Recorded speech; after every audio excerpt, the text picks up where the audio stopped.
لیکن نہیں, بازاروں میں بکنے کا تذکرہ نہیں آ رہا, بلکہ میرے رب نے ایک شخص جو بطور غلام کے بازاروں میں بکا ہے اس کو ٹھکانہ بادشاہ کے محل میں دے دیا. سمجھ رہے ہو؟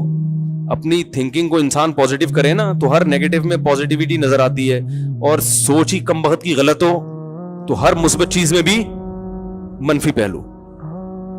اور یہ ہو رہا ہے لوگوں کے ساتھ. کوئی مالی نقصان ہو جائے, ہائے میرے یہ ہو گیا, ہائے میں تو مر گیا, پتہ نہیں میرے ساتھ ہی کیوں ہے. میں ان سے کہتا ہوں روٹی کھانے کو مل رہی ہے؟ ہاں مل رہی ہے. میں نے کہا بہت سے لوگوں کا ایسا نقصان ہوا روٹی سے بھی گئے, تو آپ پر اللہ کا بڑا فضل ہے, اب ضرورت کی ملے گی تو کولیسٹرول پیدا نہیں ہوگا انشاءاللہ. حقیقت ہے. ایک صاحب کی ٹانگ ٹوٹ گئی ایکسیڈنٹ میں, پریشان. میں نے کہا بہت سو کی دونوں ٹوٹی ہیں, ایکسیڈنٹ تو بہت سے لوگوں کے ہوئے ہیں, دونوں ٹوٹی ہیں, شکر کرو ایک باقی رکھی. تو یہ نہ سوچا کرو ایک ٹانگ ٹوٹ گئی, بولو اللہ نے ایک سلامت رکھی, کم از کم بیساگی سے تو چل سکتا ہوں. اور جس کی دونوں ٹوٹ گئی وہ کیا سوچے گا, ہاتھ باقی ہیں, ٹھیک ہے نا, زندگی باقی ہے. جو منفی سوچ رکھنے والا آدمی وہ کبھی بھی خوش نہیں رہتا, اور اللہ بھی خوش نہیں ہوتے اس سے. رسول اللہ صلی اللہ علیہ وسلم نے فرمایا, اللہ تعالیٰ کا ارشاد ہے, انا عند ظن عبدی بی, کہ بندہ میرے بارے میں جیسا گمان رکھتا ہے میں اس کے ساتھ ویسا ہی معاملہ رکھتا ہوں. وہ اگر سمجھتا ہے اللہ میرے ساتھ غلط کر رہا ہے تو پھر تمہارے ساتھ غلط ہی ہوگا, اور اگر تم سمجھتے ہو اللہ میرے ساتھ اچھا کر رہا ہے تو اس غلط میں بھی اچھا ہو جائے گا, اللہ اس میں برکت رکھ دے گا. تو یوسف علیہ الصلوۃ والسلام کیا کہہ رہے ہیں کہ میرے رب نے مجھے ایسا ٹھکانہ دے دیا, معاذ اللہ, اللہ کی پناہ, احسن مثوایا, ایسا بہترین ٹھکانہ دیا. حالانکہ وہ جھونپڑی میں بھی رہتے تو یہی کہتے, لیکن جو جو نعمتیں ملی ہیں ان کو کیا کر رہے ہیں, ہائی لائٹ کر رہے ہیں ان کو. انہ ربی احسن مثوایا. اللہ کو آپ کا یہ جملہ کتنا پسند آیا, کتنا پسند آیا. اللہ فرماتے ہیں ہم نے یوسف کو برائی سے بچایا, کذالک لنصرف عنہ السوء والفحشاء, اس طرح ایسا ہوا تاکہ ہم ان کو برائی سے ہم نے ان کو پھیر دیا, اس لیے کہ وہ ہمارے مخلص بندوں میں سے تھے. تو انسان جب کوشش کرتا ہے تو اللہ کی مدد بھی اس کے ساتھ شامل ہوتی ہے. زانی دنیا میں بہت گزرے ہیں, آج بھی لوگ ذرا ذرا سی بات پہ زنا کر لیتے ہیں. زنا ہمارے معاشرے میں بہت تیزی سے پھیل رہا ہے, کیونکہ ہماری حکومتوں کی پالیسیاں ایسی ہیں کہ وہ عفیف اور پاک دامن معاشرہ چاہتے ہی نہیں ہیں. ابھی جو گورنر نے قانون پاس کیا تھا نا ابایا کا اسکولوں میں, ہمارے ایک استاد سے اس گورنر صاحب کی بات ہوئی, انہوں نے بتایا کہ وہ گورنر کہہ رہا ہے میں اکیلا لڑ رہا ہوں اور میرا ساتھ دینے والا ایک آدمی بھی نہیں ہے. ظاہر ہے بیچارے کو ہتھیار ڈالنے پڑے, سب لوگوں نے مخالفت کی, جتنے بھی ہمارے حکومت میں نمائندے بیٹھے ہوئے ہیں سب نے ابایا کی مخالفت کی. تمہارا کیا جا رہا تھا یار, اگر وہ بچیاں ابایا پہن لیں تمہیں کیا تکلیف ہو رہی ہے اس سے. وہ گورنر یہاں تک بیچارہ اتنے پریشان ہوئے, وہ گورنر صاحب وہ کہنے لگے کہ میں نے ارادہ کیا میں استعفیٰ دے دیتا ہوں. ایک ابایا کا قانون جس میں نہ کوئی دیوبندی, بریلوی, اہل حدیث کوئی اختلاف نہیں ہے, شیعہ بھی مانتے ہیں, سب مانتے ہیں, اور ساری دنیا مانتی ہے کہ پاکستان اسلام کے نام پہ وجود میں آیا ہے. اگر قائد اعظم رحمہ اللہ تعالی اس وقت اسلام کا نام استعمال نہ کرتے پاکستان وجود میں نہ آتا. تو یہ ناشکری ہے یا نہیں ہے کہ اللہ نے جب آپ کو ایک نعمت دے دی, آپ کو ایک کنٹری دے دیا, اللہ نے اپنا کام کر دیا, اور آپ اللہ نے جو آپ کی ذمہ داری لگائی تھی آپ وہ پورا کرنے کے لیے تیار نہیں ہے. ایک قانون پاس ہونے کے بعد ختم ہو رہا ہے تو زلزلے نہیں آئیں گے تو کیا آئے گا میرے بھائی, تباہی نہیں آئے گی تو غربت, مہنگائی. دیکھو مسلم کنٹریز کو غیر مسلم پر قیاس مت کرو, ان کی کامیابی کے اصول کچھ اور ہیں, ہماری کامیابی کے اصول کچھ اور ہیں. بنی اسرائیل پیغمبروں کو مانتے تھے, جب انہوں نے پیغمبروں کی نافرمانی کی اللہ نے غلام بنا دیا, اور فرعون پیغمبروں کو شروع سے ہی نہیں مانتا تھا, اس کو اللہ نے حکومت دے دی تھی. وہ تو پہلے سے نافرمان تھا, مگر پھر بھی مصر میں فرعون کو ایک تھوڑی تھا, فرعون تو بہت سارے تھے, انہیں کی حکومت تھی. حالانکہ وہ تو بنی اسرائیل سے بڑا نافرمان تھا, وہ تو کہتا تھا میں رب ہوں, پھر بھی اللہ نے فرعون کو حکومت دی. اور بنی اسرائیل جو اللہ کو مانتے ہیں مگر اللہ کی نافرمانی کرتے, اللہ نے ان کو کیا بنا دیا, غلام بنا دیا. پھر جب بنی اسرائیل موسیٰ علیہ السلام کی دعوت پر لبیک کہتے ہیں اور پھر شریعت کو فالو کرتے ہیں, پھر اللہ انہیں دوبارہ فرعون پر حکومت عطا کرتے ہیں. کافر کتنا بھی اللہ کا نافرمان بن جائے, کیسا باغی بن جائے, وہ دنیا میں کامیاب ہو سکتا ہے, مسلمان خدا کی قسم کامیاب نہیں ہو سکتا, ذلیل در ذلیل در ذلیل ہوتا رہے گا. ہمارے لبرل حکمران سمجھتے ہیں کہ ہم عبایا کا قانون ختم کر کے, کو ایجوکیشن کو بحال کر کے, ملک میں اس طرح کا ماحول پیدا کر کے جو بڑی طاقتیں ان کو خوش کر لیں گے, ان سے قرضے مل جائیں گے اور ملک ترقی کرے گا. نہیں کرے گا. آپ کا تشخص ختم ہو جائے گا, آپ دنیا میں ذلیل سمجھے جاؤ گے, غلام سمجھے جاؤ گے. دنیا کہے گی نہ یہ ادھر کے ہیں اور نہ ادھر کے. دیکھو مسلمان کتنا مرضی بے حیا ہو جائے, وہ اس میں کافروں کا مقابلہ نہیں کر سکتا. لوگ مجھ سے میرے تو ہر قسم کے طبقے کے ساتھ بیٹھنا ہوتا ہے نا. اکثر لوگ مجھے کہتے ہیں, ہمارے جو دوست احباب ہیں نا, کہتے ہیں یار یہ پاکستان فلمیں بناتا ہے, ویسی بنتی نہیں ہے. ہمارے ایک سنگر سے کچھ دن پہلے ملاقات ہوئی, غریب, تو میں نے کسی دوست سے پوچھا, میں نے کہا یہ تو سنگر ہے بھائی, اس کو تو پیسہ ہونا چاہیے. انہوں نے کہا پاکستان کے سنگروں کے پاس پیسہ, بولو بھائی, نہیں ہوتا. یہ اس طرح سے ناچ ہی نہیں سکتے جیسے ہندو ناچتے ہیں, یہ اس طرح کی فلمیں بنا ہی نہیں سکتے جیسی. تو میں نے کہا بھائی وہ بے حیائی کی وجہ سے اگر ان کو ترقی ہو رہی ہے تو یہ بھی کہہ رہی ہے یہ وہ اس سٹائل میں بے حیائی بھی نہیں پھیلا سکتے, پکڑے جاتے ہیں.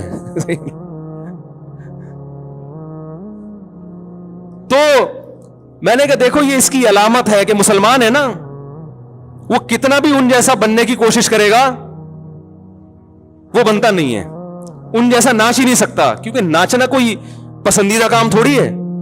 بتاؤ کوئی صدر یا وزیر اعظم اگر ناچے اچھا لگے گا؟ پتہ چلا ناچنا انسانی وقار کے خلاف ہے. تو جو چیز وقار کے خلاف ہے اس میں کافر ہم سے زیادہ اچھا ہے. ان کے یہاں مائیکل جیکسن بھی پیدا ہوگا, ان کے یہاں اس جیسے ڈانسر پیدا ہوں گے, ہمارے یہاں بڑے مشکل ہیں, کیونکہ وہ اس طرح ہو تھوڑا سا ایک غیرت کا رہے گا نا, وہ تو وہ وہاں تک نہیں پہنچ سکتے بھائی آپ ان چیزوں میں.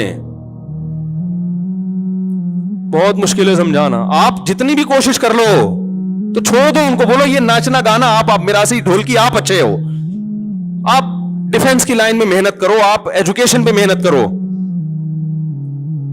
ہم نہیں ہو سکتے ویسے. تو اللہ نے ایک حدود رکھی ہے نا, ایک پردہ رکھا ہوا ہے. دیکھو اسلامی ملکوں میں بھی بہت ساری ملکوں میں بے حیائی پھیلی ہے, لیکن پھر بھی وہ یورپ کا مقابلہ نہیں کر سکے.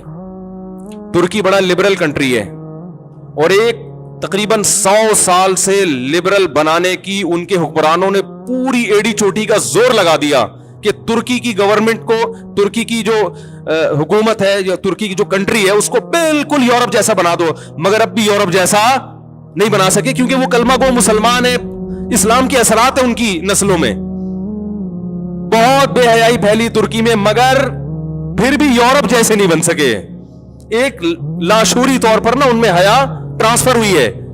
تو آپ میرے بھائی جس ترقی میں ان کا مقابلہ کرنا چاہتے ہو, جس قسم کی ترقی میں جو لبرلزم والی ترقی ہے, آپ ان کے برابر نہیں پہنچ سکتے.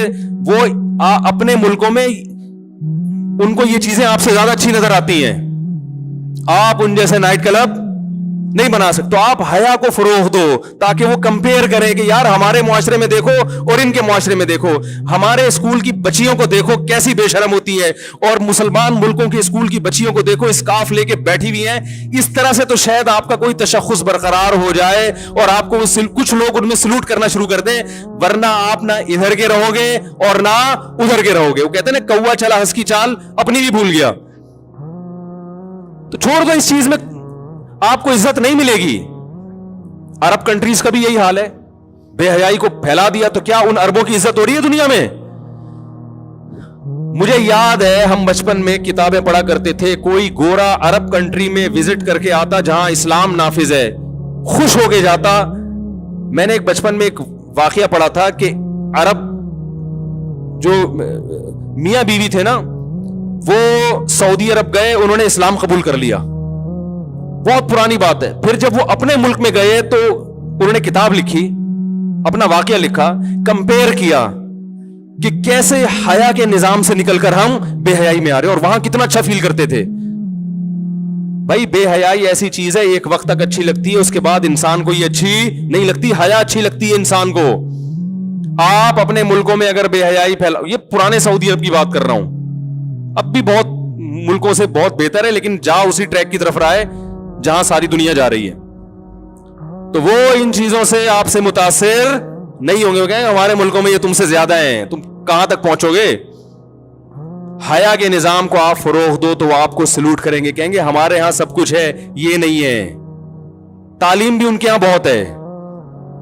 تو آپ نے ایک چیز آپ کا ترہ امتیاز تھی، ایک چیز آپ کے لیے قابل فخر تھی۔ دیکھو ایک آدمی کی بیوی مکمل پردہ کرتی ہو یا پردہ بالکل نہ کرتی ہو، تو اگر بالکل بھی پردہ نہیں کرتی، بالکل گوروں کی طرح رہتی ہے، تو بہت سی ماڈرن عورتیں اس کو لائک کریں گی، ماشاءاللہ براڈ مائنڈڈ ہے، دیندار عورتیں پسند نہیں کریں گی، ایسا ہی ہوگا نا۔ اور ایک خاتون ہے بہت زبردست پردہ کرتی ہے، تو ماڈرن عورتیں ممکن ہے کچھ اعتراض کریں، لیکن دیندار خواتین اس کو لائک کریں گی۔ لیکن جو بیچ کی خاتون ہے اسے نہ پردے والی پسند کریں گی اور نہ، بولو بھائی، ماڈرن عورتیں اس پہ اعتراض کریں گی، باہر نکلتے ہوئے عبایا لیتی ہے اور جو پردے دار ہے کہیں گی باہر جب نکلتی ہے تو چہرہ تو تمہارا کھلا ہوا ہوتا ہے، تم جوان ہو اور چہرہ کھول کے گھوم رہی ہو، مردوں سے بات چیت کر رہی ہو، تو ادھر ہو جاؤ یا ادھر ہو جاؤ، تو بیچ کا کسی کو بھی اچھا نہیں لگتا۔ تو اللہ تعالیٰ نے بھی میرے بھائی یہ نعمتیں ہمیں دی ہیں، اللہ نے اصول اور ضابطہ بیان کر دیا کہ تم بنی اسرائیل کی طرح ہو، پیغمبروں پر تمہارا ایمان ہے، تم اگر اپنی ذمہ داری پوری نہیں کرو گے، اللہ کی نافرمانی سے نہیں بچو گے، اللہ تمہیں تباہ و برباد کر دے گا، جیسے کہ ہو رہے ہیں، ہم بھوکے ننگے ہوتے جا رہے ہیں۔ اللہ سے دعا ہے کہ یہ جو نعمتیں اللہ نے ہمیں دی ہیں، اللہ ان نعمتوں کا استحضار نصیب فرمائے اور ان نعمتوں کو دیکھ کر ہمیں اپنی یاد نصیب فرمائے۔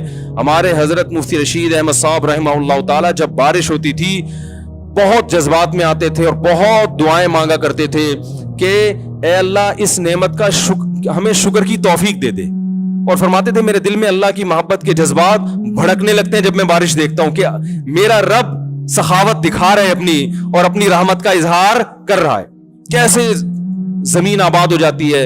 اور اتنی بڑی رحمت، رسول اللہ صلی اللہ علیہ وسلم کے پاس ایک صحابی آئے گاؤں سے، یا رسول اللہ قحط پڑ گیا ہے، بارش بند ہو گئی ہے، جانور ہلاک ہو رہے ہیں۔ آپ صلی اللہ علیہ وسلم نے دعا کی اور بارش کی دعا کی، اتنی بارش ہوئی ہے 3 دن تک برستی رہی ہے۔ وہ صحابی دوبارہ آئے، یا رسول اللہ کھیتیاں ہلاک ہو رہی ہیں، جانور ہلاک ہو رہے ہیں۔ آپ صلی اللہ علیہ وسلم کے الفاظ دیکھیں، آپ نے فرمایا اللہم حوالینا لا علینا، یہ نہیں فرمایا کہ اللہ اس بارش کو بند کر دے، یہ تو رحمت ہے، اے اللہ اس کو ہمارے اطراف کی طرف لے جا، ہم پر نہیں بلکہ ہمارے شہر کی سے آبادی سے دور اطراف کی طرف لے جا۔ علماء نے لکھا اس سے صاف پتہ چلتا ہے کہ رسول اللہ صلی اللہ علیہ وسلم نے بارش کے بند کرنے کی دعا نہیں مانگی، کیونکہ قرآن بہت تذکرہ کر رہا ہے اس کا۔ تو اللہ جیسے اس بارش سے مردہ زمین کو زندہ کرتا ہے، اے اللہ تو ہمارے دلوں کو بھی حیات اور زندگی دے دے۔